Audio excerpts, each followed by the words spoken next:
All right, y'all. We're pod 34, and it's our my co-host birthday. So this is a special episode for you. I wanted to let y'all know, uh, and he's gonna be enjoying the day. We're gonna have some topics that we're gonna talk about. We're talking about Netflix. We're talking about the NBA Cup and NFL. My name is Money. What's your name? JCHD, aka Two Wavy J stuff.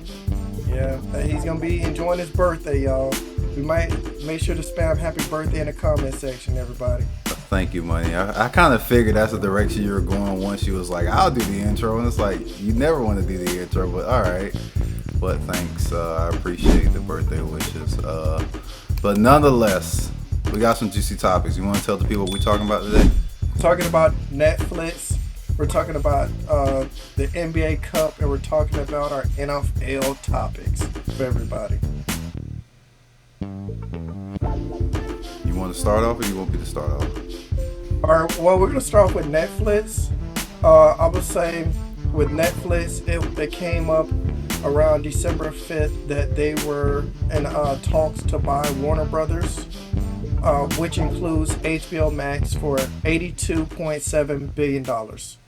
Some of the other things that were included are characters like Harry Potter, Batman, all the DCU characters for all the DC fans, Game of Thrones. I'm gonna say I usually don't talk much about this, but I'm gonna say make sure to check out Netflix and Netflix stock price, especially if everything goes through with this, because right now they are $94. They did a 10-to-1 stock split in November 2025, so I think it'll be a great buy because with big acquisitions like this, a lot of companies usually will go up in value. I'll say, especially when they do a 10-to-1 split, check out Amazon, check out Google. Those are a few. But no, just to piggyback off what you're saying, Netflix pursuing the largest deal in media history. Like you said, $82.7 billion on the table, 72 of it's equity, and it's a mix of cash and Netflix stock. Another fun fact about it is Warner Brothers Cable and the traditional TV networks such as CNN and Discovery Channel are not a part of this deal. They're being spun into a separate company called Discovery Global. Netflix argues acquisitions will help compete with huge platforms like YouTube and expand its production capacity. Netflix has publicly confirmed its commitment to the deal, even amid competing bids, ongoing antitrust and regulatory scrutiny, with U.S. authorities, labor unions, and other politicians are getting involved, giving their opinion on it. Do you remember the names of the people who are runners up? I'm gonna say I remember Paramount Plus had an offer on the table, and it had Jared Kushner part of that. Yep. Paramount Plus apparently offered more money. So Paramount Global merged with Skydance Media to create a larger rival because they wanted to put in a bigger bid, promising an all-cash offer about $30 per share to purchase the Warner Bros. Discovery outright. However, Warner Bros. Board and unanimously recommended shareholders rejected this offer, calling it inadequately financed and riskier than Netflix. Paramount's financial reporter involved in debt backing the private trust, which Warner says lacked the credibility and backstop. So basically, they're saying that, yeah, they had a bigger offer on table, but they felt it was more likely to fall through due to the financial restraints that some of the people had due to, I think, some of their investors filing bankruptcy. So it's like, how are you Shoot. going to give me this money when you just filed bankruptcy or one of your trustees has filed bankruptcy? So they didn't believe that they were going to be able to have that money due to past debts that they haven't paid. Let me ask you this. Comcast and NBC Universal was also known to put in the offer. What's up? Okay, so Netflix buying HBO Max. Um, Warner Brothers, which includes HBO Max. You think they're gonna have a package? Didn't you say Disney have a package with Hulu every year because of them buying Hulu? I mean, yeah, they're buying Hulu and everything. Yeah, it's like it's weird because Disney includes Hulu, but Hulu doesn't include Disney. Because I've actually was a Hulu subscriber myself because I loved that they had a lot of the old TV shows from when we were kids. So that's why I originally signed up for Hulu. Like I was able to watch some of my favorite cartoons growing up on there. But yeah, they do have some type of package where you can get both. So I'm assuming they would be, but let's be honest, HBO Max ain't been good since they was showing softcore porn when we was kids. I'm gonna say I So like like I HBO don't, Max. I like HBO Max for like because of Hard Knocks. certain shows, but besides that, it's okay. I'll say maybe due to Yeah, it's not Netflix that great. buying It's not them. what it used to be. Here's the thing, due to Netflix buying them, I think it would help because sometimes they have streaming issues. Like you'll be watching it and it just cut out, and it's like, what's going on? On Netflix? No, HBO Max. Oh, okay. So I'm like, maybe with Netflix owning them, they'd be to get better servers and everything. Maybe. I mean, I'm not a big proprietor at HBO Max. I think the only thing I've used it for was to watch the Harry Potter uh Chronicles, like all the Harry Potter movies. But other than that, though, I don't use HBO like that. They have a few old Christmas movies and people like that, like the Polar Express and that type of thing. But Yeah, which is funny because one of my favorite Christmas movies mhm. is Friday After Next, and I have not been able to find it on any service. The only one I found though, I think was Amazon Prime, but you gotta like rent it or pay for it. And I'm like, bro, I just want to enjoy this film. It's not on Tubi. I've never used Tubi, so I couldn't tell you. It probably is, bro. How much is Tubi? Free. Tubi's free, yo. Yeah. With all them bad films on there, it probably is. Hey, But you might find it on now. You hmm, never know. I'm gonna have to check. But Netflix deal remains supported by Warner Brothers and Discovery Board. Recommend to shareholders. Paramount's hostile bill exists, but is advised against by Warner Brothers Board. Regulatory reviews, antitrust debate, and shareholder votes are still the outcome before the final approval. So, with that being said, the deal is not officially complete yet. It's still in process pending closing conditions, regulatory approvals. So basically, they signed a definitive agreement on December 5th to acquire Warner Brothers film and TV studios, like you said, HBO, HBO Max, and their assets in the deal valuing 82 mil. The agreement has been approved by the board on both Netflix and Warner Brothers side. It's structured with cash and Netflix stock, about $23 in cash, plus $4.50 in Netflix shares per Warner Brothers shares. They're finalizing it and ironing out the final details to it. The deal must be cleared by the Antitrust and Competition Reviewing in the U.S. board before it's officially closed. This often takes many months, 12 to 18, depending on how big the deal is. Warner Brothers Discovery shareholders vote. The shareholders still must have an approval vote merger before the future stockholders meeting.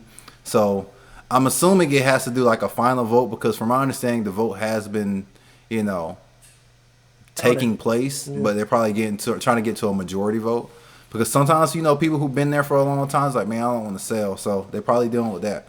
Well, they have to. There are so much debt. That's the main reason Yeah, why this deal is coming up. Guess what they said? Netflix also tried to buy Disney. Netflix has tried to buy a few places. If you want to if you want to yeah, get a Disney's never history. gonna sell. Yeah, Could you imagine Disney selling to Netflix? no. Insane. But I'll say for So this. the last little note I have on it Mhm. is Paramount Skydance. Their offer is still on the table. They're still saying they do have the funding, they do have the backers, they do have the support, but the board is recommending them sticking with the Netflix deal and not going back, since it's not like they have a handshake agreement essentially right now. So since it is a handshake agreement, nothing is written out, nothing is in fine print. So with that being said, you know, based on the current timetable for the Netflix and Warner Bros. Discovery film filing, the transaction is expected to close in the next 12 to 18 months, meaning we'll be talking about this or they'll be going through a process through 2026 and 2027. So everything's about done.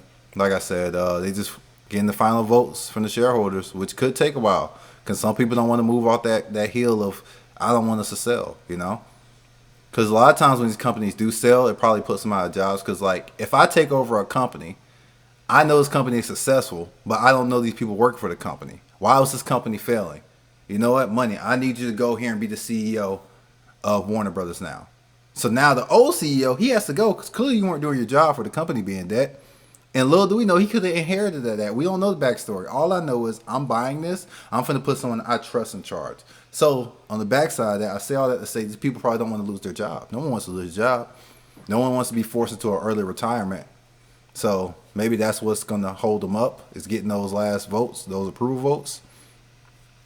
Let me ask you this: who do you think? What deal do you think they should take? The Netflix or the Paramount Plus? I mean, it's tough. It's like I feel like the Paramount one is like you're trying to sell me a dream, bro. All cash is an all cash deal, and you're giving me $30 per stock. That sounds too good to be true. So I understand I'm not taking their deal, even though it was $20 billion more, a little over $20 billion more. So it just seems suspicious, if you ask me. So I don't blame them for sticking with the Netflix deal. It seems more logical and well out because to say it's all cash is crazy, Yeah, yeah. Here's especially when you have a history of financial influx. I think that's a bad look. I'm thinking about the bankruptcies. Let me ask you this: what do you think with this deal? What do you think Netflix long term growth prospects will be? Since I had talked a little bit about the stock price, and I had to talk about it because that's the main thing that everybody looks at. It's like, what's the stock price? What's the stock price? What's the stock price? And I think that's going to affect the stock price of Netflix because of this. Because that's what Wall Street's looking at. That's the main thing. Because Wall Street has some influence on these deals. Let's just be real. Right. What do you think? No, long term, I don't think it's going to be that marketable, if I'm using the right word, because yeah, they're getting Warner Bros. Where are they getting from Warner Bros? Because you're not getting Discovery Channel. They're making their own spinoff, Discovery Global. So what does Warner Bros. Have? Some old cartoons that's nostalgic for us? Yeah, that's cool, but like, I don't think Warner Bros. Has anything that has current retention value that's going to make them keep going up. The HBO and HBO Max it's going to be all old shows. So yeah, people will get to live through those. Like Orange is the New Black. I know that was a popular show back then. Or The Wire. That was another popular show by HBO. But like these are older shows. I haven't heard of a good HBO show in a while. To be honest, I can't name one. I can say they got 90 Day That's what I'm saying. Fiance and then So My 600 Pound Life and those shows, but I really can't name a new show. that's Like TLC. so I can say like with Peacock, I at least could say they had Metal Gear. That was an original show for them. Mm. I really liked it. So And then they so had the only Fresh time will Prince, tell. the new Fresh Prince show that Didn't a they lot make of it like people a like. drama or something? I ain't care Yeah, for that. yeah. I'll just say a lot of people liked it, and then they coming out with the paper, but with HBO Max, I can't name nothing that's new, not right now. No. Like I know they No. had the housing shows where people come in and break down the houses and stuff, but I think that's from another network or whatever. So I don't see any originals. HGTV. Yeah, HGTV. Yeah, Yeah, no. So yeah, so I'm curious to see as well, but I don't think it's gonna be a crazy like, oh man, this is a great deal for them. I think it almost comes off as like, hey, we want more. They want their studios, their production studios. I think that's what Netflix is after. You get the better production studios, you can get higher quality stuff. So I think Warner Brothers does have a really good production company, but like they haven't produced anything good in a while, if that makes sense. So hmm we'll see. We'll see what how the future holds. Like I said, this is going to be a 12 to 18 month ordeal. So through time, we shall see what advances they make towards getting it done. And who knows? In the next 12 to 18 months, it could fall through. We could see them switching sides. yeah, But I think that's going to be even harder because the board already said they don't like that deal. yeah. I agree. What another company could step in? We don't know. Yeah, that's potential. I'm gonna say this Until though. it's all written out. Yeah, I'm it's gonna all on say the table. I'm gonna say this though. Here's something we got to think about, right? Netflix has become successful, right? Because they have their own original shows and that type of thing. If they can, if they do things right, one or two things can happen. They can make HBO Max successful with putting certain shows that are originals on there, or they could try to revamp the DCU and try to be able to fight against Disney and Marvel. If they Which is, I think that's their plan. I think they want to give more to the, because that's real popular right now, the hmm comic book stories and stuff yeah, like that. So I think they are going to try to provide support into bringing that back and making them more prominent.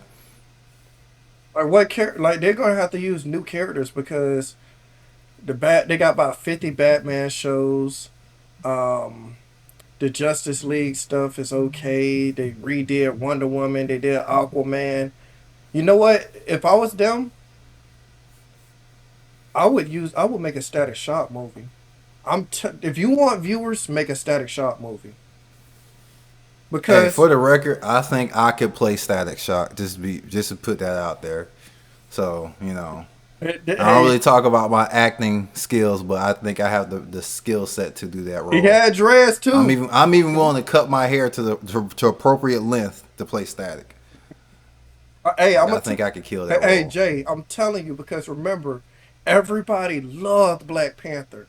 So how do you combat Black Panther? Make a Static Shock because that's something the Exactly. DCU hasn't touched. They haven't touched Static Shock, and that was a popular You show gotta when we have were the right kids. person to kill you, and I think I'll be the perfect person to play it. Hey, hey, if you get to play Static Shock, bro, I'll be on set with you, bro. I'll be on set with you recording and everything, bro. I'll tell them, let me just be behind the scenes, bro. I'll be on the, be on the, talking with the actors. Like, we have to put it out there. My boy Jay is on Static Shock. We have to show pictures of you in the outfit and everything. Could you imagine? Like, listen. Let's make my official pitch. I know I have zero credit acting roles, but I do think I'm fully capable of it.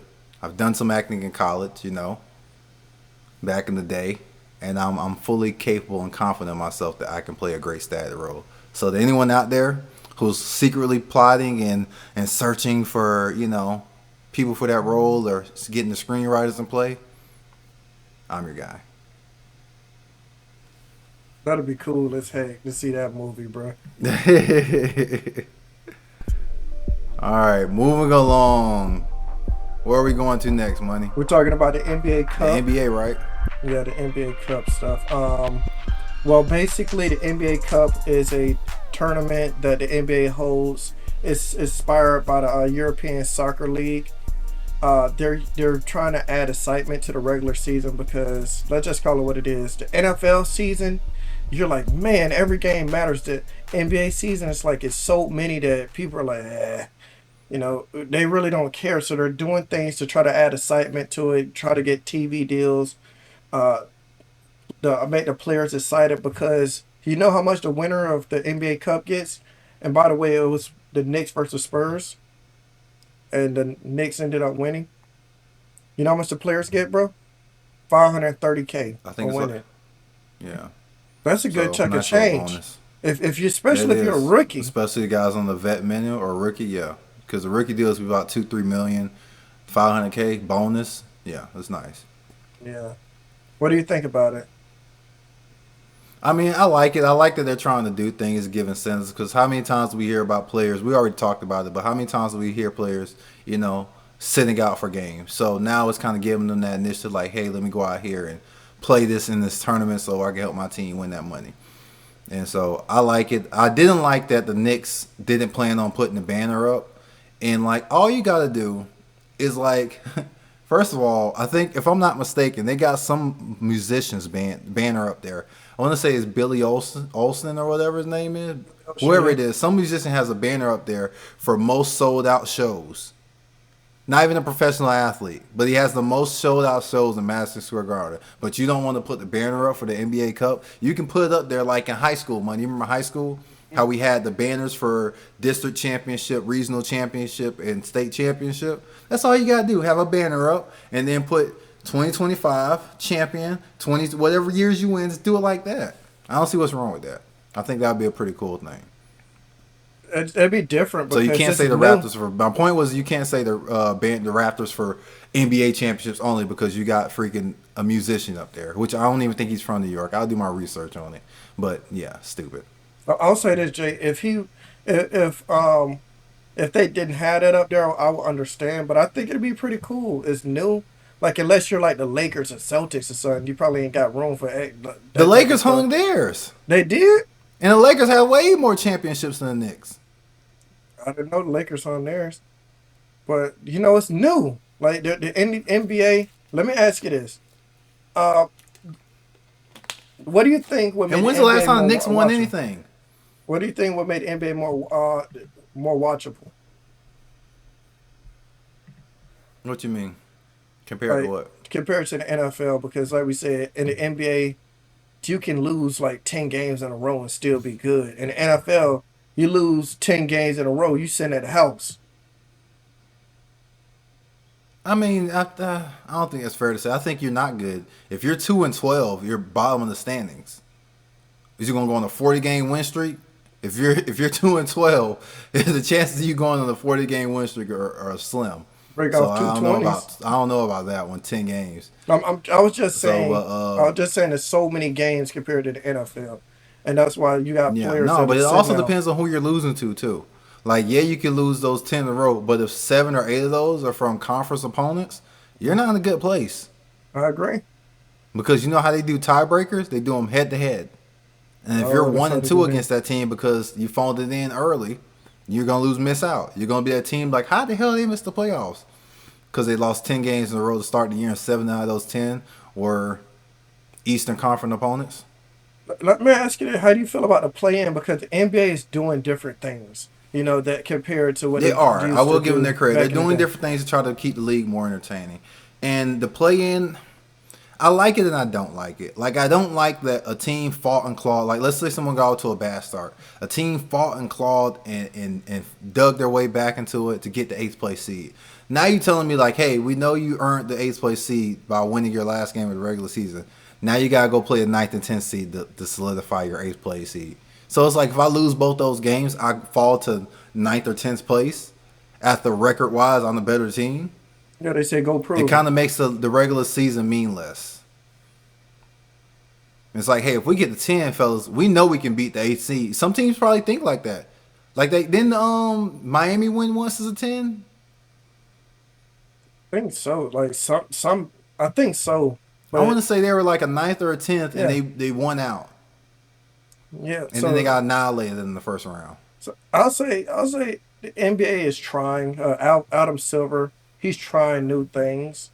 He is I'll trying. I give I'll, him his I'll credit. say I'll say that the cup is a cool new spin to it because players won't be sitting out because they're like, look, because it's not just the veterans. Like the veterans 500K is different compared to the rookies, but the rookies are like, look, bro, we need to win this junk. I need my extra money. Y'all Yeah. getting paid up there. We trying to make it.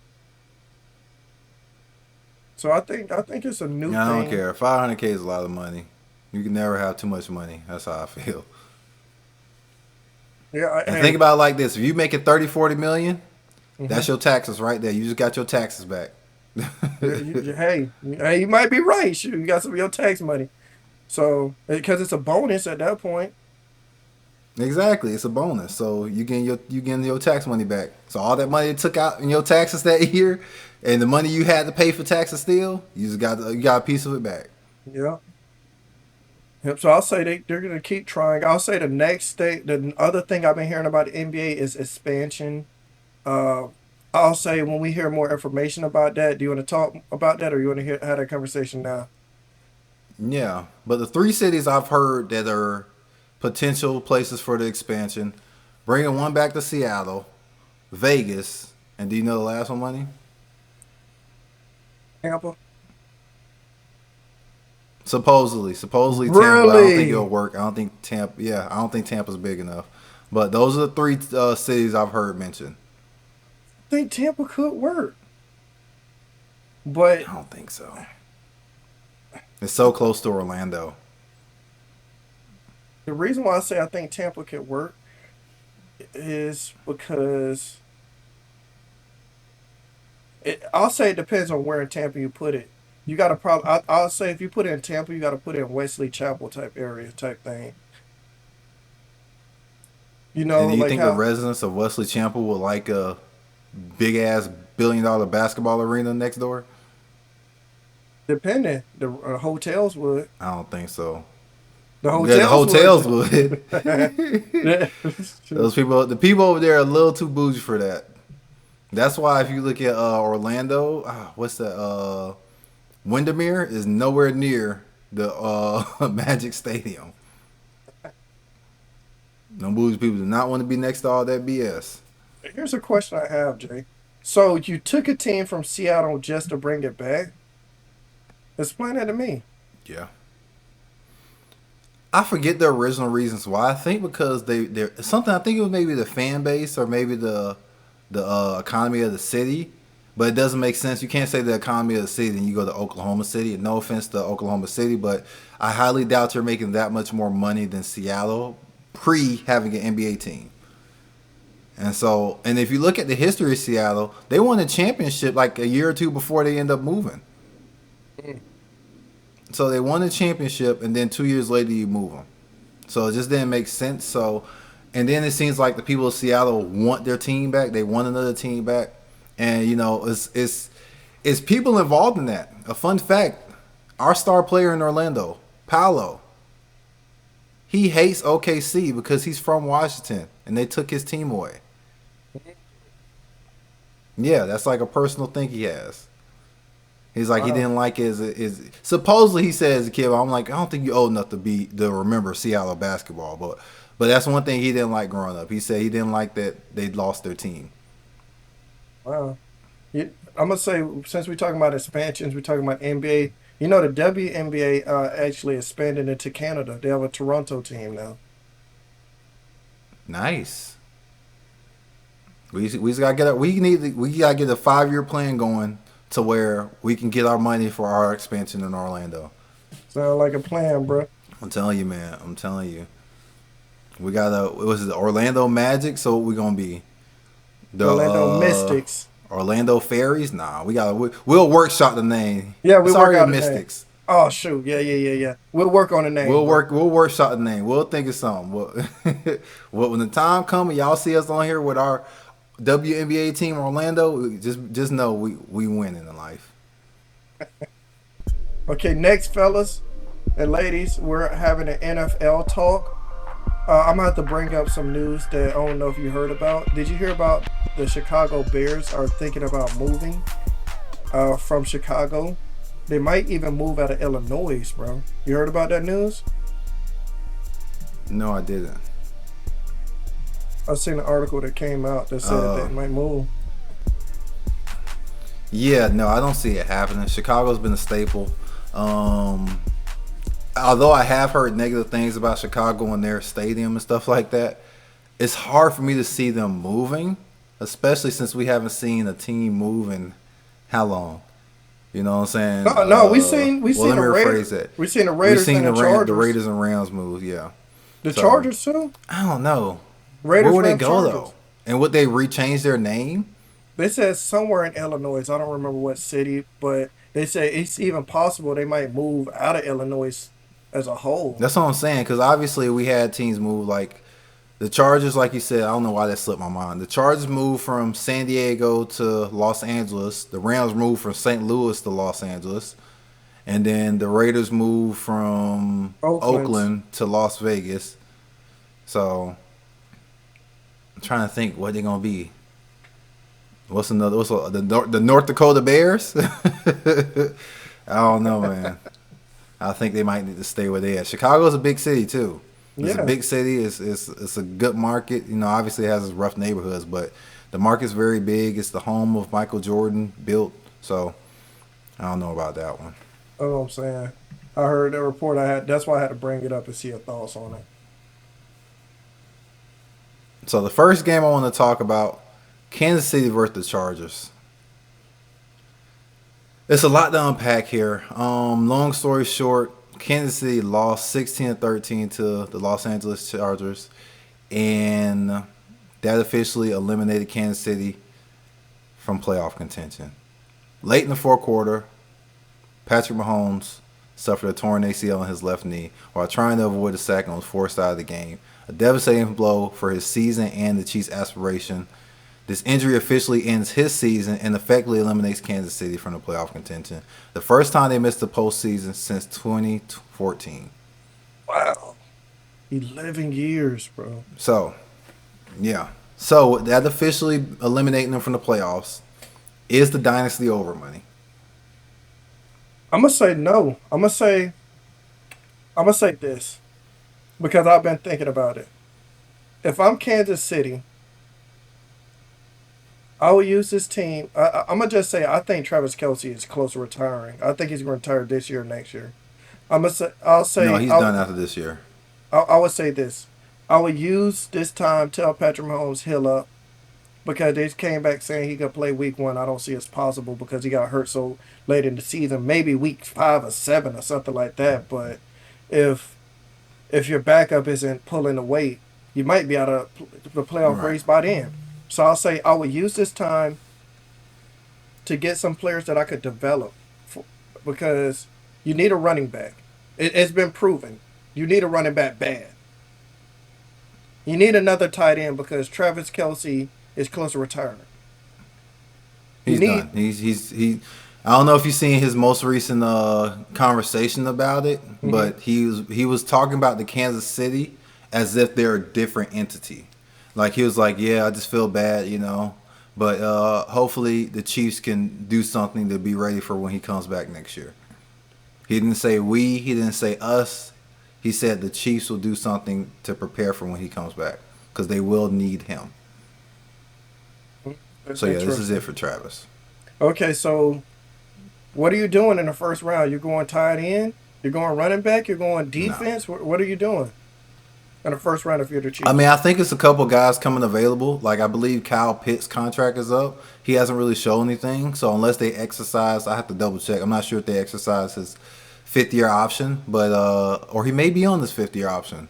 So I think he'll be available. I think if he can reach his potential, like he played last week, then I think he'll be a good fit there. I've Jay, already the only told you. I did a way whole breakdown. Jay, the only Mhm. way he reaches his potential is he has to have an elite quarterback. Like I think that's the only way he reaches his potential. Elite quarterback that actually throws it to his tight end. Because He actually Patrick, has to get open too, money. It's yeah. not it's not all on the quarterbacks he had. He had Kirk Oh, Cousins when he was playing decent, you know what I'm saying? So mhm.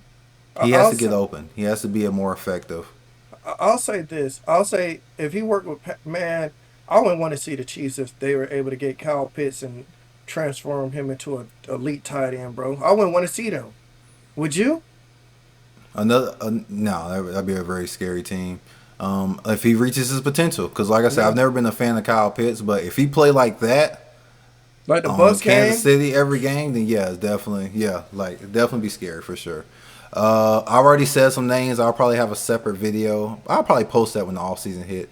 But I've mentioned Luke Musgrave. I really like him. I think he'll be a great fit there. He's a faster tight end.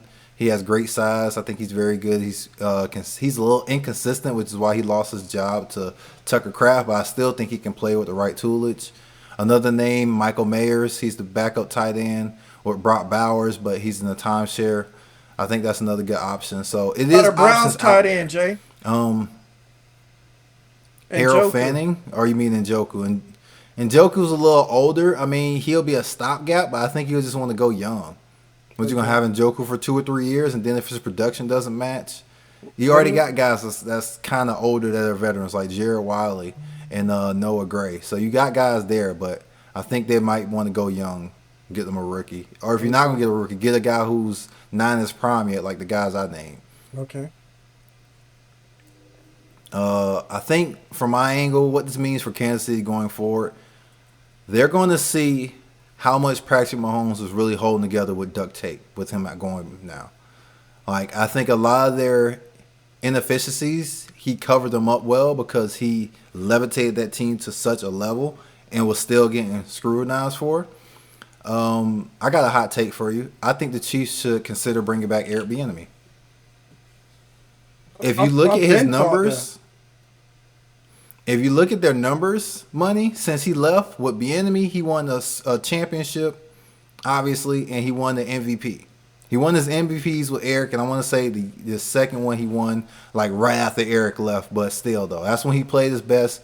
All his numbers were his best. And if you look at the Bears, he's currently the running back coach for the Bears. Chicago was ranked 25th last year in the run. This year with Eric Bieniemy, they're second. Well, that's a huge improvement. So I think that's a huge improvement. So I think Eric Bieniemy is a great offensive mind still. I never lost faith in him. I just feel like he's gotten the short end of the stick in many situations.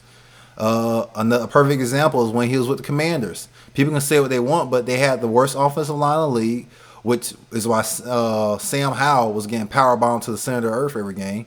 But Sam Howell led the league in passing yards for a long stretch in that season too. That's true. So I, It's I, just I, the, I the think he's a inability great of the offensive offensive line mind. eventually came through. Great offensive mind. So And yeah, so I think that's a big reason why Mahomes his numbers have been pedestrian since he left. they need him back because I'll say this: Andy Reid ain't gonna last forever. You need somebody that's familiar with Patrick Mahomes and they can have that conversation on the sideline. Yeah,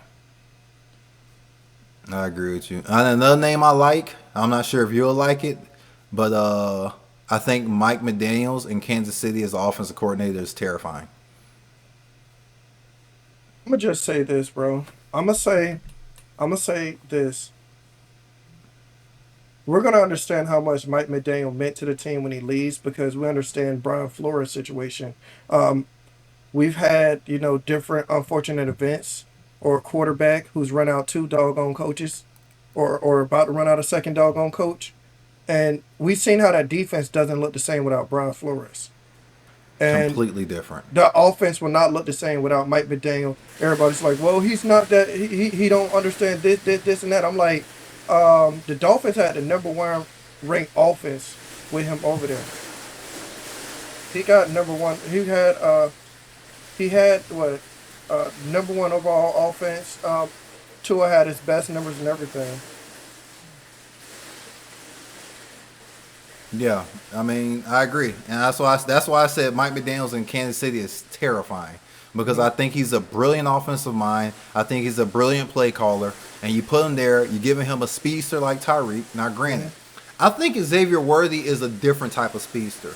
Like, Yeah, I think if he reaches the peak of his has that powers, win, Jay? do you hear that storm? Yeah. Sorry, but if Xavier Worthy reaches the peak of his powers, I think Hmm. his ceiling is a version of not Watson, Deshaun John Jackson. Jackson. I think he can be a version of Deshaun Jackson. I don't think he can be a version of Tyreek because I don't think their play styles are alike. Okay. Tyreek is a guy you can get the ball, he can get shifty and get upfield. Deshaun Hmm. was never really a shifty guy. He He's just to burnt catch the you. ball, he'll outrun you. He just burnt you exactly. So I think that's the ceiling for Xavier Worthy. Deshaun And Jackson. obviously, I like the pick with there because Andy Reid has experience with Deshaun Jackson. That was his guy. That'd be So he scary, can tell Jay. Mike exactly. He tell him like, yo, so when I had him, this is what I did. And then Mike McDaniels has that new way of thinking. So he can say, hey, this is what I did back when I had Deshaun Jackson. And Mike McDaniels will be like, okay, you did that, so let's do it. Let's tweak it.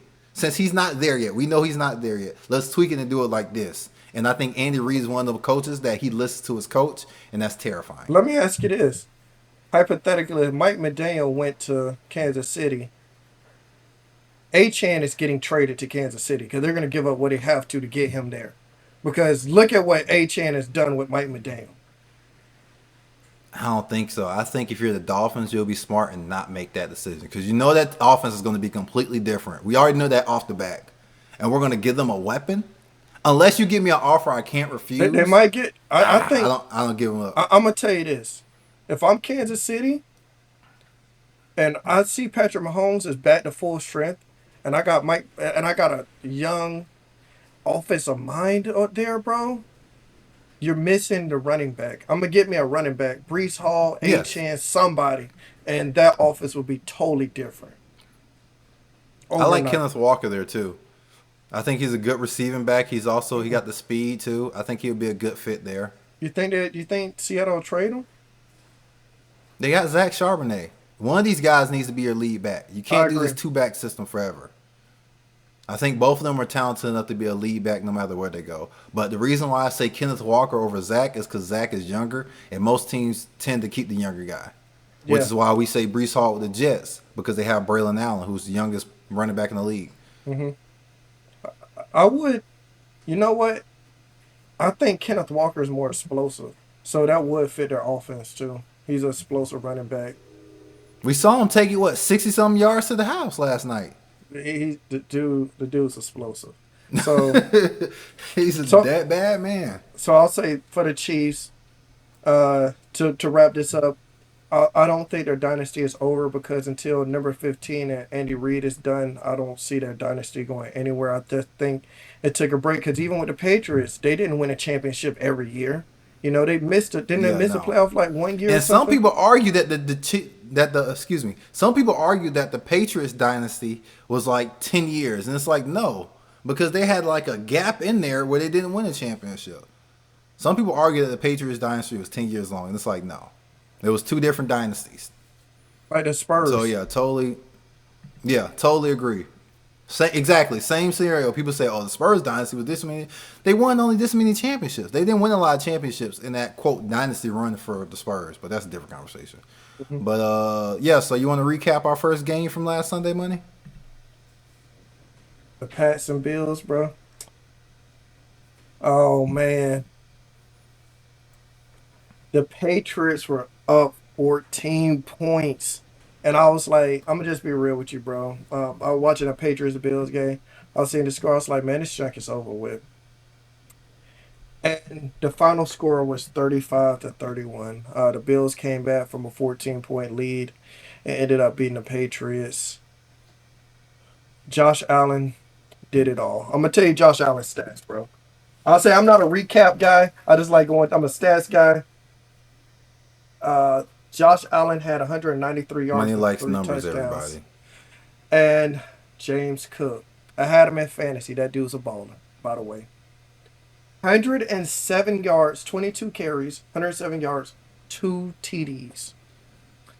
Looking at Drake May's game, if you just looked at passing, you would say, hey, Drake May didn't have a good game. But because he threw for 155 yards, but people fail to realize he had two rushing touchdowns.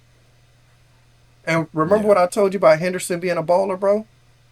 14 rushes, 48 yards, and two touchdowns. Drake May, that man got some wheels. I seen on a play, Henderson was out there striking out for a long run. Drake May was his lead blocker. You seen that play? Yeah, he got yelled at by the coach for that, by the way. But yeah, I saw that play. That boy got some wheels. I'm gonna say the Patriots have a bright future. Uh, they're 11-3. They had a potential to win the division. The reason why I thought they were gonna win that game is because you have to win these games. It's so close. Like one game can cost you the division, and you let the Bills Yeah. get one game And that closer loss to could you. call Patriots the number one seed. Yeah, yeah, I agree. I'll say the thing about it is, like you were saying last episode, that this game could probably humble the Patriots because, like I said, I thought the game was over. 14-0. I'm like, this is going to be a beatdown. And Josh Allen said, you know what? Josh Allen gave him a lead and said, hold my drink. And came back and did what he needed to do. So I'm going to No, say, based on this season, Josh Allen is the second best quarterback in the league. So yeah, it's hard to ever count him out. And I already had the mindset going into this game, like I told you last week, like I'm like the Bills are gonna pull this out. They know they can't lose these boys twice. And they got I yes, think last time they got shocked. They went there like, all right, yeah, we got this pad, and they went in there got, oh shoot, these boys can play. yeah, So I think they went in there and then they will start that game and Josh was like, all right, I gotta put this cape on. And yes. Josh put the That cape S on on and his made it chest. happen. That S on his chest, bro. And and obviously, like you said too, you cannot discredit James Cook in the season he's having. Everyone keeps talking about Jonathan Taylor and his season. We need to acknowledge James Cook is doing just as much Remember, crazy stuff. remember, Jay, I talked about it last episode, the top five running backs in rushing yards. And James Yeah, Cook was he was second. He was second, yeah. He was second, yeah. So James Cook definitely a baller. Bills did what I thought they would do. And speaking of teams doing something that you thought they would do, the Carolina Panthers did not do what I thought they were going to do. Carolina lost 20-17 to the New Orleans Saints, which means we lost to them twice in the year. Basically how it all went down. The game was tightly contested for most of the afternoon. Carolina jumped out ahead in the second half thanks to a Bryce Young beautiful throw to the Jalen Coker who made a man miss and scampered into the end zone, making the score 17-7. And I ain't gonna lie, bro, it felt like it was a point where the ref was calling every single thing, and it's like at some point you gotta let us play. Like I'm never gonna be a person that blames the refs for a game because the refs are human and they're gonna make errors. But it was like it felt like they was holding their whistles so tight. So I think because they are calling so many of the penalties against us, it allowed the Saints to fight back. Devin Neal scored on the ground. Tyler Shuck connected to Chris Olave deep for a late touchdown to tie the game. And with under a minute left, the Saints orchestrated a 62-yard drive to reach field goal. And the capper was, after we got the third down stop, we got a roughing penalty, which set them up for the field goal. And their kicker, Charlie Smythe, hit a 47-yarder, basically sealing the game. Tyler Shuck had 272 in the 15 touchdown. yards? The roughing gave 15. Oh, man. Yeah, they went up in the field goal range. Shoot. No. It was third. We got the stop on third. It was like third and short, too. We got the stop, and then we got a roughing. So, love to see it. Bryce was limited. He wasn't that great. He had a touchdown and added 49 rushing yards. So, yeah, it was a poor performance, you know. It was a poor performance because down the stretch, they drove 62 yards down the field, and we gave up a roughing the passer call. So, got to be better. Now, instead of us winning, because we would have won that game, I believe we would have won the division. So now we have to beat the Bucs twice. We got to win out. We have to beat the Bucs twice, and I believe we need the Bucs to lose out for us to have a chance. What you got? What are your thoughts on this Saints game? I'm gonna ask you this: what did you think about the Saints quarterback? Because we used to always make jokes about him, dudes sucking and stuff, being 30 dang near, and he's actually been looking decent. He hasn't been that bad, to be honest with you. He hasn't been that bad, and I believe the Saints, the players are trying to rally behind him. But my question is, yeah, he looks decent at best.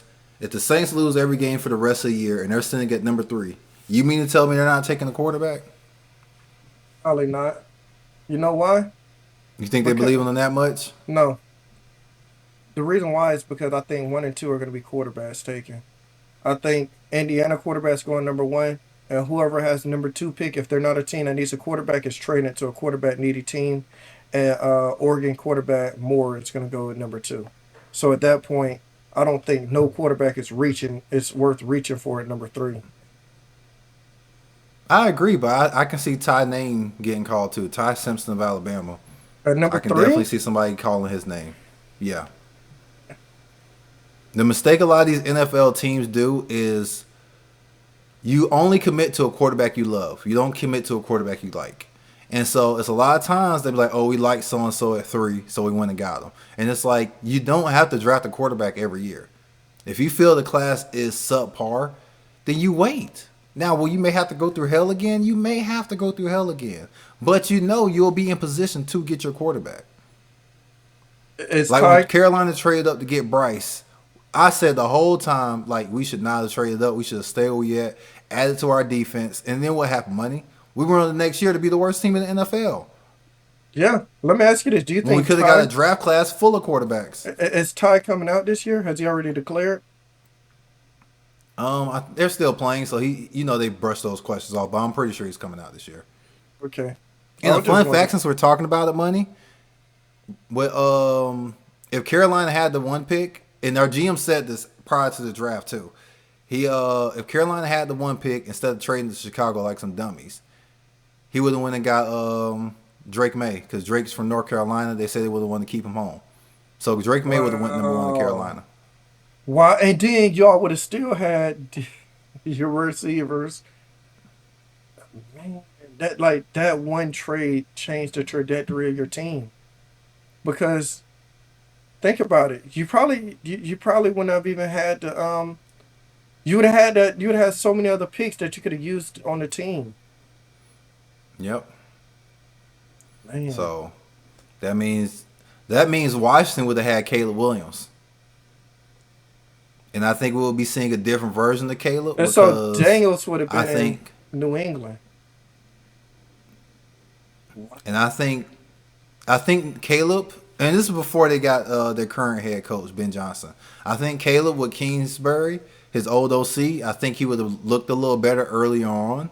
Like his first year, he looked bad. His second year, he's looked a lot better. That's because he got a new head coach. So I think he was with Cliff Kingsbury. I think he would have looked a lot better last year. So that's my only thing. And I think Jaden Daniels actually looked worse with that New England team because that New England team was bad last year. Yeah. So a That's lot of interesting. people's lives would be different right now. Wow. Yeah. Yeah, it would have been. All right, now we have to talk about my Dolphins. My Dolphins lost 28-15. We lost 28-15 to the Steelers. And if you just looked at the stats, you would think, man, Tua had a great game, right? Because his stats were he had thrown for 253 yards and 2 touchdowns. And you're like, man, that's a great game for Tua. But most of his yards came in the second half. Jay, throughout the first half how many yards Tua threw for? Wasn't it like 33 or something like that? 60. 60 yards. 60. Yeah. He got most of his yards in the fourth quarter. Chan had 12 rushes, 60 yards, 6 receptions, 67 yards. So he was really effective, had over 127 yards. Yeah, he had about 127 yards total. Waller has 7 receptions, 66 yards, and 2 touchdowns. Aaron Rodgers had 224, 2 touchdowns. Gainwell had 13 rushes, 80 yards, and DK had 3 receptions, 55 yards, and a touchdown. If you looked at the game, you're like, man, that was a close game. But watching it told a totally different story. It seemed like the Patriots at the fourth quarter just didn't care anymore because they already knew they won it. They said, we're going to give you those dink and dunks, and we're just going to play back. The Steelers. Yeah, the Steelers. That's what the Steelers did. And it showed. And after this game, Tua ended up getting benched. And that's gonna have to be a conversation we have when we talk about the Dolphins versus Bengals today. Yeah, and I mentioned last week the weather could be an issue for Tua. Um, yeah, and another thing too, Miami flew up early. Did you know that they flew up early Yeah. to adjust to the weather, and it was 15 degrees and it felt like 10. I know you are born and raised Florida boy like myself, money. Have you ever been outside in 50-degree weather? Remember, I went to Colorado when it was snowing, Just because it's snowing don't mean it was 15 degrees. bro. Bro, that jump was cold. Okay, I had like 3 layers of clothes on. Okay, So, so because it could be 20s, you know what I'm saying? So, but yes, it was extremely cold up there, and it was bad, you know. And like you said, Tua just got benched. And my concern is like, yeah, you benched him, cool, whatever. But now you're saying he's a third string quarterback. Zach Wilson's going to serve as the backup. Which that's the question of mine. Why are we rolling with Quinn Ewers over Zach Wilson? you I know the thought reason. Zach Wilson was the backup quarterback all year. You know the reason. I think one or two things because somebody brought this up. They For want to get a one, look at the rookie. you want to see how the rookie is, and you already feel like you already know what Zach Wilson is, or for two, you want to sign Zach This Wilson is as the fair. backup, and sign him for a cheaper deal next year. Sign him for a cheaper deal. I mean, was We Zach don't Wilson know. want to back up a rookie? We don't know, Because Jay. correct me if I'm wrong, wasn't he the backup to Tua? Yes, So I don't know. I thought that was weird that he got jumped in the pecking order because me and you both said all year this is because of Tua's health. This is where Zach is going to have a chance to resurrect yeah, his career. So to see they get jumped, I thought that was a little weird. I know Zach probably isn't happy about it, but I guess what could happen if worst case scenario if Quinn looks terrible, Matt can pull him and put Zach in, and then that gives the team a floor. Right now there's no floor. There's just a big ceiling because we don't know what he's yes, going to look like. But the thing is, even if he does go out there, throw for 400 yards, 5 touchdown passes, has a QBR of 136, you still have Tua, and you can't cut Tua. As much as you try to bring it up money, you can't cut him. You you're know the not cutting. record for dead cap? They will have 80 million. And you know who that was? Russell Wilson. Correct. Russell Wilson, when he got cut by Denver, they took a dead cap hit for 80 million. Do you know how much the dead cap hit be if you cut Tua next year? They said 90 to like 100 something. It will be 100 million, 20 million more than the Russell, which is shattering the record. So because of that, you can't cut him. Hey Jay, You have to trade him, but the thing is, if you trade him, you gotta include some. You gotta give somebody a second or a third to get rid of him. Hey Jay, it's one or two things when you trade him, because the fact that you put him the third string shows I don't trust you no more. He didn't go to second. That means you're done. You're not. You even if someone gets hurt, you're not getting in the game. That's what you just told me. If a quarterback we start gets hurt, you're not going back in. What does that tell you, Jay, about a team? The fact that they put him third string. That's concerning. You're gone. Completely unrelated. If you're in that situation, money, and you're the third, you go from starter to third string, and they say, "Hey, you're not dressing." Would you even go to the game? I'll go to the game too. I'll go straight to the game. I think I wouldn't, because I feel like now I'm being disrespected. It's fine you bench me because I've been playing bad. Jay, I'll go to the game. I think that's disrespectful. Don't put me in street clothes. Hey, Jay, I'll go to the game with my shades on. I don't even care. I'm getting paid anyways. Them guys, not all the players care about getting paid money. Hey, Jay. Some of them actually love the game. Hey, Jay, I'm over there with a stack in my hand. And you're going to have this whole city of Miami hate you more. Just sitting there counting money the whole game with your shades on. Like, bro, get him out of there. They're going to be like, yeah, you can stay home. But no, I think that's disrespectful. Don't you sit me at third string, which is not okay. You know what I'm saying? But to put me in street clothes and you expect me to show up? Hell no. Jay, he's done. You're basically saying you're done in Miami. That's the only way to say it. Yeah. Because the fact that you go from playing to you backing up the backup. Before this season, I had two on my top 10 quarterbacks.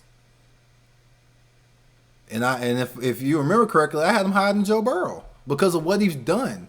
And he's tarnished his reputation so much to it's like, who's going to give him a chance? I know it's a couple quarterback desperate teams out there, but are you that desperate that you're going to give a bad Tua? Now, if it was the beginning of this year, based on what he did previously, yeah, I can see him on a lot of teams. But you're giving me a player who has a bad attitude, who was bad last season, and then you want me to take this big-ass contract? I don't see it happening. Can't play in the cold. Yes, can't play in the cold, so he has to go to a dome. So now we just cut the list in half. It's only about 5 or 6 dome teams, so you just cut that list in half because half of them have quarterbacks. I'm gonna just say this, Jay. He's either gonna go to a team that loses a quarterback that's desperate, or he's gonna have to accept that he's a backup. And yeah, he's gonna have to be a backup somewhere, and it's gonna be over with for him. Because his career might be over there. It's looking like Miami's going to cut him because you can't have the highest paid backup in NFL history. And then, like I said, if you trade him, you're going to have to give me something. If I'm taking that contract, I'm going to need a second or a third. I'll give up a third to get rid of him. Are you going to take most of the salary? Heck yeah! I'll take most of the salary. Give me man. Yeah, a third to get rid of him? Heck yeah! Hey, I'll drop him off. But what if a team say a second? They said they'll take 90% of his contract if you give me a second. In 2 seasons, yeah. In 2 seasons, man, that's tough. That is not an advantageous spot for Miami to be in, bro. Because remember the wasn't it the Texans that gave up a second for somebody to take Osweiler's contract? Well, I think you're right. I think that is what happened. But it's not a good spot to be in, man. I get a third or fourth. You take a third. Never root for nobody's failure. Huh? A third or fourth. You take a third or fourth. Yeah, I mean at that point we negotiating. Sheesh, man, that's a tough spot to be in. Think about this, Jay. I just don't see no team taking them. Jay, think about this. There's scenarios I've seen, but think about this, Jay. You can't go to the Saints. They got no cap space. Like they talked about scenarios. Correct. Like trading Tua for Kyler Murray, and I'm like that's a lose-lose because if my problem for your problem. Because if Kyler Murray, that's all it is. That's my problem for your problem. Because if Kyler Murray looks good, the coach might be like, yeah, let's give him another year, and it's like the dude has shown he's not good.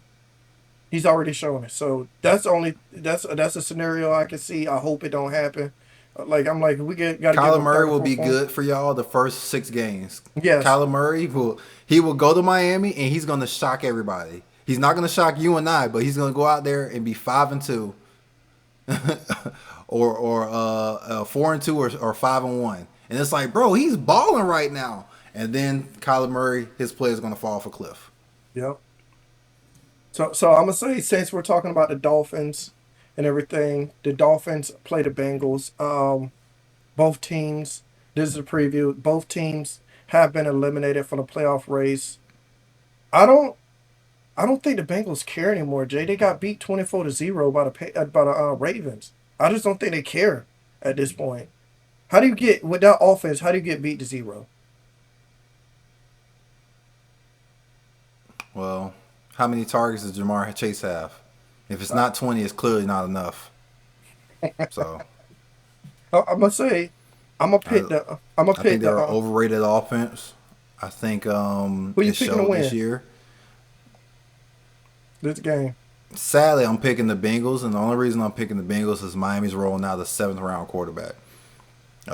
Quinn Ewers hasn't showed me anything in college that made me love him, which is why he came back his senior year to try to improve his draft stock. But we'll see. I'm never going to count no kid out. I don't think that's fair to count anybody out.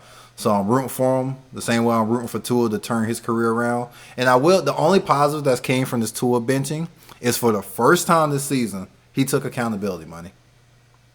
He didn't deflect. He didn't say, oh, well, he was like, he's like, how did I feel about it? I was upset. Of course I was upset. He's like, but I got to play better. I've been playing bad. I got to play better.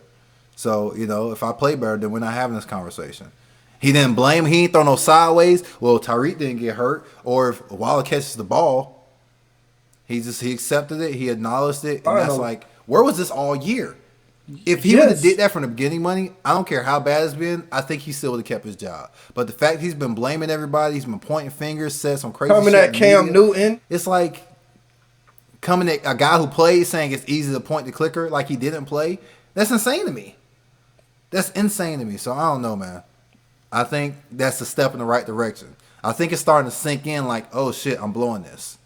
I think that's what's sinking in for him. He might be seeing his career. He's realizing he's blowing this. Jay, he might be seeing his career slipping because this next team, you're not going to get as much support with your second team as you did with a team that drafted you. No, you're definitely on the tighter leash. And I agree. And then another thing too is me and you once again acknowledge this, but Tua's left-handed.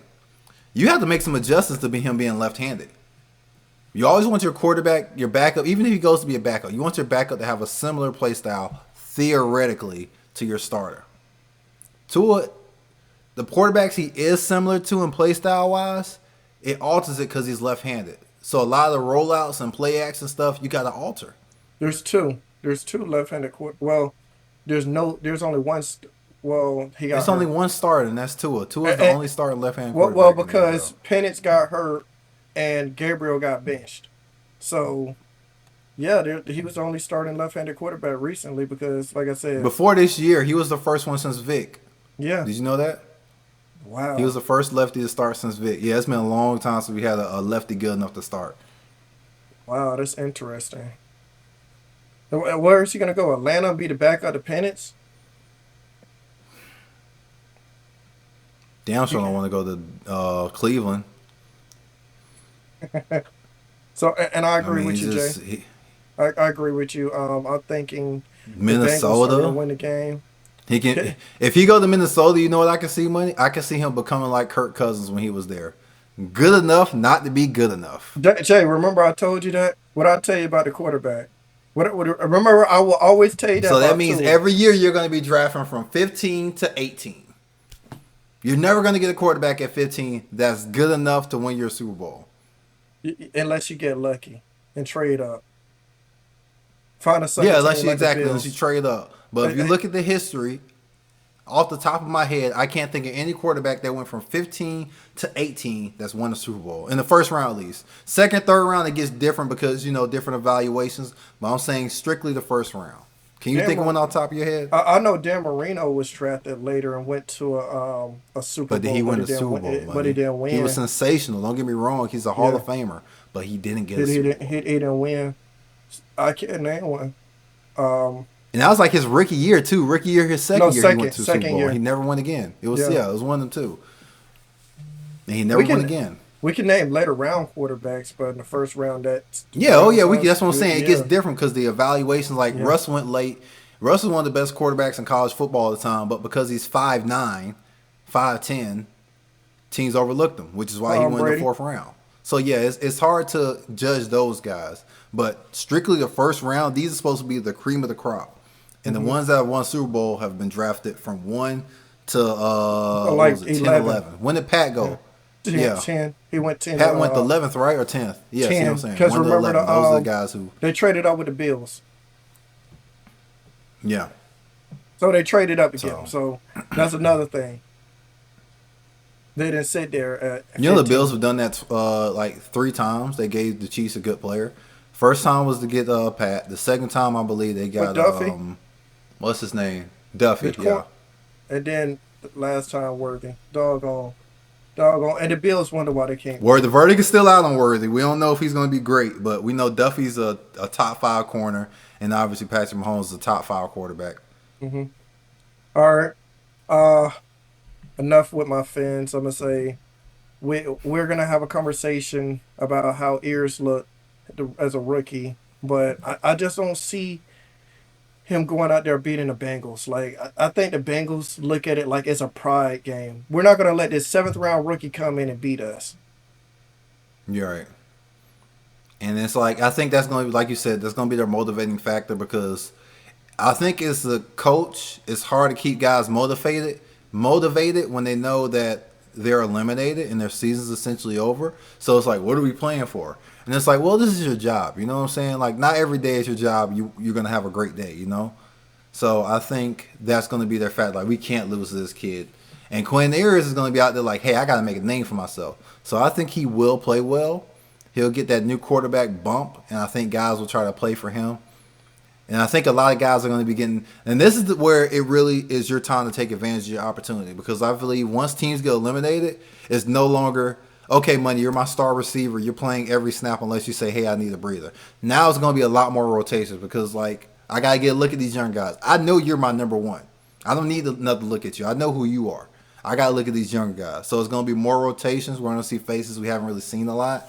And, yeah, I think that's going to be Remember, beneficial to Quinn because we're going to see corner 4s and 5s opposed to the corner 1 and 2 from Cincinnati. Jay, remember the receiver that he had chemistry with, Theo Wise? Like, why won't they put him out there? You know, see what you got in him. At that point, get the quarterback somebody that he's familiar with. He's been working with, yeah. 'Cause That's he why was, Isaiah Bond's been playing a lot for Cleveland. Perfect example. yeah, He been getting in because that's the only person that Shador had chemistry with. and he's been putting up And then numbers. you had their diva wide receiver, Jerry Judy, started complaining on the sideline about how he wants the ball, and you're not even a number 3 receiver. Hey Jay, he got the ball So thrown to him and took it away from him. you out there high stepping and get stripped. Then you out there dropping balls, and you got the audacity to go show up your quarterback. Hey To all Jay, the younger generation out there, never show up your quarterback. you get the ball thrown to you and you drop in the end zone, end up dropping it in the corner. It's like, thanks for the interception, man. No, so easy. The ball getting turned over because you can't catch. Oh, man, I hate Jerry Judy, bro. He sucks. I've been saying since he came into the league, he sucks. Yeah.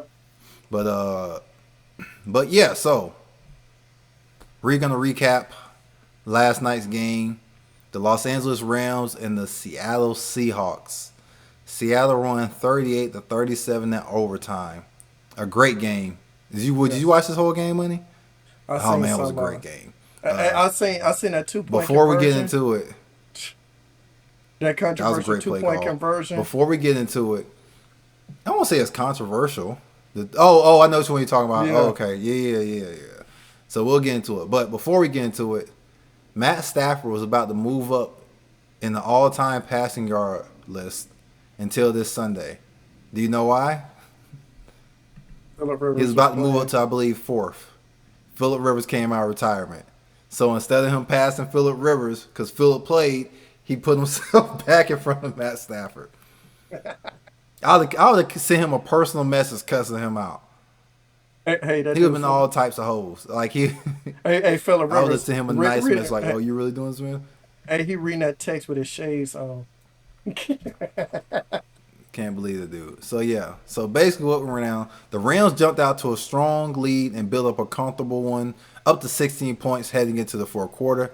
Matthew Stafford shredded Seattle's defense with 457 passing yards and 3 touchdowns, including a long one for 41 yards to Puka Nacua in overtime.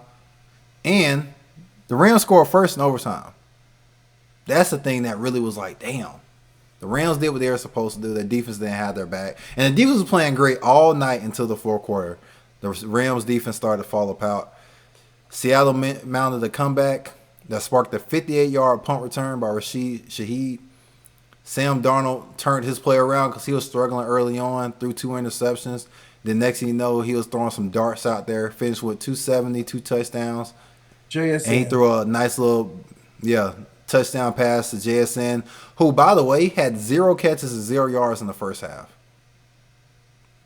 What did they change? So all his production came for the second half, and his touchdown came in overtime. I feel bad for Puka, bro. And I think the biggest twist of the night, I feel bad for Puka. That monster game he had. Felt like a waste. Just huge numbers. He had, 12 catches, 225 yards, and 2 touchdowns? Yeah. Just an insane game for Puka. Insane game for him. And Hold on, it was all for nothing. Yeah, 12, 225, 2 touchdowns, yeah. That callback is impressive, ain't it? Yeah. I I wanted to got make that sure. written down. I just knew that off the top of my head. I had to check it, bro. Because I wrote down the stats for it. Matt Stafford, And so, bro. this is what the controversy Money was 457, talking Jay. about. 457 and 3 touchdowns, bro. Yeah. He had a great game. And you know, want to know something funny since you brought that up? It's this fantasy podcast I listen to. That's how serious I take my fantasy football, people. I watch a podcast talking about fantasy football. But regardless, the host recommended not playing Matt Stafford against Seattle's defense. That's why I didn't play him. I'm trying. Hey, for anybody that want to know, I'm trying to win the losers bracket, and I didn't play him. Had 30 on my doggone bench. Yeah, 30 ball. Had a 30 ball. And it was like, yeesh. So Matt Stafford had a hell of a game. So the controversial 2-point conversion is basically was Seattle went for 2. And the rule in the NFL is if the pass is backwards, the ball is considered a fumble, which means it can be picked up in advance. But another part of the rule that I didn't learn until last night, if the ball is lateral and backwards, it's considered a backwards pass, which is a fumble. So Sam Darnold threw the ball laterally. I mean, they showed the overhand view. You couldn't argue it. It was a lateral pass. It bounces off of, who was it, Byron Young? It bounces off of Byron Young, who made a great defensive play. Byron Young made a great defensive play. Bounced, it get the deflection, but since it was a lateral, it's a fumble. The ball bounces off his helmet, rolls into the end zone, and Zach Charbonnet, just doing what you were told as a kid. You can tell who his coach was as a kid and who wasn't by how they handle it. Because you see a lot of guys, they just throw the football, whatever. Zach Charbonnet went to pick the football up and hand it to the ref, but because it was considered a fumble and he picked the ball up in the end zone as he was getting it to hand it to the ref, they awarded him a 2-point conversion. And it's going to be the talk of the town. All on every sports network, they're going to talk about it. How, especially, could you imagine Rams radio right now? Rams are saying they got cheated. Rams radio right now is going crazy. All them radio hosts for the Rams that talk football, can you believe this? I've never in my 57 years of watching football ever seen anything like it. Like, it's bad right now. And then the Rams defense didn't exist in overtime. They played really bad. They kept giving up chunk plays. They would get a third down, and they would convert the third down. And it's like, you got to be better. And I like the Rams secondary. I think the Rams secondary is really good. But they gave up too many good plays. especially after the Rams scored first. It's like the offense is like, we got y'all. Do what y'all been doing, and they just could not stop them. And that's that fourth quarter and overtime. And smartly, Seattle went for the two because let's be honest, the way Matthew Stafford was playing and the way Puka Nacua was playing, do you think that would have stopped them from getting the field goal range Oh, to end in that? No. So I think that was a great call by Coach McDonald to go for two because, hey, either we're going to lose this game or we're going to win this game. We're not going to give them an opportunity to just go walk us down.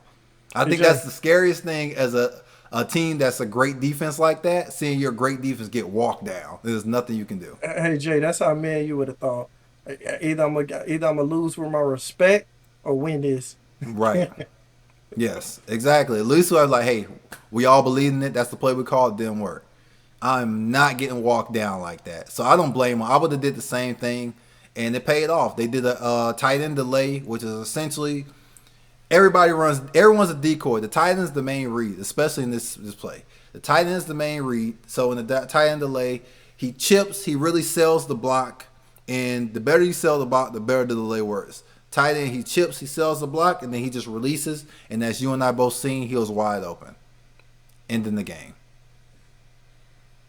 Great play call. Great play call. So with this, Seattle improves to 12-3, which takes over first place in the NFC West and clinches them a playoff berth. The Rams unfortunately dropped to 11-4, relinquishing the NFC West number one seed and falling behind to Seattle in the division race, which essentially ends the division race. Great game, like I said. Sam Darnold was playing bad, and then late, I guess he's like, hey, I got to play. So he got it figured out late with the clutch overtime TD and the game winning. He really played sensational down the stretch. You can't take it from him. He cleaned it up. Rashid Shaheed with that huge punt return was definitely needed. Kenneth Walker had a big ground game in the long run, like we mentioned. Kenneth Walker can run. Oh, No and or bust about it. He can run. Like we mentioned earlier, Stafford had 457 and 3 touchdowns. Puka had 225. I mean, very good game and a great game by the Rams offensively to be disappointed in overtime like that. You got any final thoughts for this game? I got one thought. The Vikings and Justin Jefferson misses Sam Darnold. That's all I gotta say. Agreed. They let him walk because they thought J.J. McCarthy would be competent at the quarterback position, and he hasn't been that. I don't think he has the cerebral capability of processing what he's seeing at a high level like some of these other quarterbacks, like RG3 or Cam Newton. I just think he's lacking that cerebral ability to make those decisions because when he sees it, he's seeing it late and he's making bad throws. Or, honestly, J.J. McCarthy's saving grace is that he's athletic.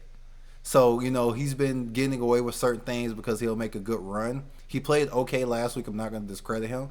But I don't think he has the cerebral ability to play quarterback in the NFL. Bold take. We have to see now. I'm gonna be watching his career and looking at the stats and looking at how he plays. Okay. You have anything else you want to say about that, or should I get to the next game? We got Next the one. the Patriots versus the Ravens. I'm gonna say this. I'm picking the Ravens to win this game because they have to keep Ooh. pace with the Steelers. Because if they don't, they're out of the playoffs. I think the only way they really make it is winning their division. So I'm picking the Ravens and Lamar to pull out one against Drake May and the Bills. The reason why I'm saying this is because I just think they're on a mission to prove everybody wrong. And the Patriots, I just don't know. Like You think they're I on the th- slide now? I think that game they just lost is going to be heartbreaking to them, and they might lose a second one. And then I think they're going to get back on. They're going to get back on a roll after that. Because it's heartbreaking to Yeah, I'm on lose the like that, opposite side Jay. of this one. I think they got the wake up call. If you look at that post game conference for the team, post game interviews, excuse me, of the Patriots, all the veterans were saying the exact thing I said. It was like we needed that loss. It felt good. It felt good. Like Stephon Diggs, who I mentioned earlier, this season has turned into a leadership role for the Patriots, and he was like, "It's a great learning experience. It's a great learning experience for this team, and it shows us how to handle adversity. And I think we'll come out great on the other end." And I think they will. I think they're going to be fine. I think they're going to bounce back. And I'll even go as far as say I see them blowing out Baltimore, essentially ending their season, and they'll miss the playoffs as well. Unless they win the division, because I know the division is still wide open, which is crazy. But I believe if they lose and Pittsburgh win, They're done. because I think Pittsburgh has the tiebreaker. Yeah, I think they're Yeah. done. So That's why yeah, I say they have more to fight for right now. yeah, which is true. But I got New England winning 35-10. Oh, we forgot to bring out to the folks. It's been what 20 dang near years since Patrick Mahomes, Peyton Manning, or Tom Brady haven't made the playoffs. Haven't Yeah, been in which the is a playoffs. fluky stat because Patrick Mahomes hasn't been in the league. He hasn't even been in the league 10 years yet. So I Yeah. always thought that was a little fluky stat for people to talk about Peyton Manning and Tom Brady. But yes, 20 plus years since one of those three names wasn't in the playoffs. I think it was similar with LeBron too. It was Hmm. like 15 plus years since LeBron or Kobe or Jordan was in the playoffs when LeBron got hurt that year with the ankle. It was like 20 plus years Wow, too. One of those names was in there. So that's yeah, crazy. Crazy stats. that is insane. And anything else you got to say about the Patriots or versus Ravens? Or you about to go get your birthday freebies? No, I got one more to preview. We got the Bucks game, Bucks Oh versus my yeah. Panthers, man. Oh yeah. I forgot. We got to talk about that game. Try to skip over us, bro, doing us dirty. No, I So, forgot.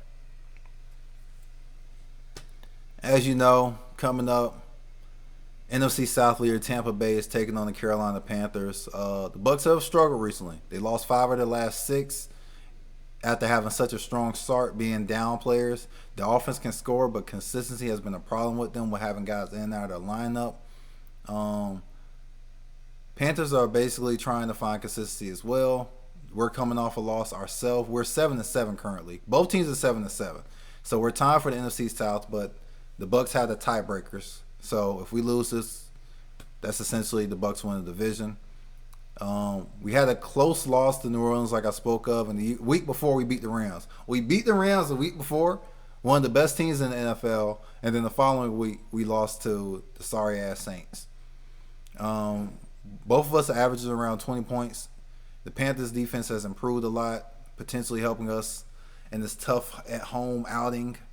Some of the things you need to watch out for is the Bucks receivers. Like I said, they've been in and out of the lineup. Mike Williams has been limited this week.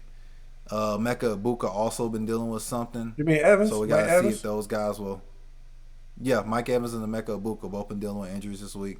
Okay. So we'll see if they're able to make an impact in the game Sunday. We've been dealing with offensive line issues. Emeka Awanu, he may not play. And the Bucks are favored 3 points. What do you think about this game? I'm picking Panthers. The Bucks have been on too big of a slide, bro. Like it's like Baker went from MVP talk to doggone why you in the league right now, Baker. Yeah. He's been bad, and it's like I don't know why. Like we mentioned before, he was playing sensational without a lot of his key contributors, and now those guys are coming back, and they just haven't been playing good. So it's unfortunate to see, but hey, it's fortunate for my Panthers because I think if I'm not mistaken, Sunday's going to be a bad weather game, and the Bucks don't play good in bad weather historically. Would you think they would, being in at one point in the country the rain capital? Did you know that Tampa was the rain capital in the country at one point? You have to So be able to run the being there, ball. they yeah, and they do have a good running game. Bucky Irvin's gonna. So if they do that, then that we're in trouble because we don't have the greatest run defense. Our strength is actually our secondary, which is crazy because before the season, I thought we had a really good front seven, and our secondary was going to be questionable. And our secondary is ranked like top 10. So, but we are susceptible to big plays. We have good overall. We'll keep teams reasonable, but we have been blown over the top. I know last week they just kept picking on J.C. Horn. Chris Olave just kept beating them over top, and Chris Olave isn't like a burner. So the fact that he was getting beat over top, which means he's peeking too much inside and he's taking too much of a gamble. And yeah, we gotta be better in the secondary, especially with guys like Hall of Famer Mike Evans. Mike Evans scares me. He scares me every year because he's Mike Evans. Chris Godwin ain't been the same since he got hurt. I think he's not that same player he was last year. So I'm not too worried about him. But Emeka Ibuka's been really good his rookie year. So the Bucks offense is really good. We just got to be able to keep up with them. I think it's going to be a high-scoring game. So I got Carolina actually winning as well, 32-21. Okay. That's an interesting score. Yeah, because I think the Bucks are going to score, man. They got too many offensive weapons. I think Bucky Irvin being back is nice as well in their run game. And like I said, Mike Evans is a future Hall of Famer. There's only so much you can do with him. Any other game you want to talk about? No, we did both my Dolphins and then the Patriots versus Ravens. You want to talk about the Jags and Broncos?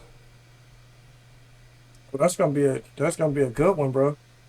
That's gonna be Jags and Broncos is gonna be a good one. I'm gonna pick the Broncos though.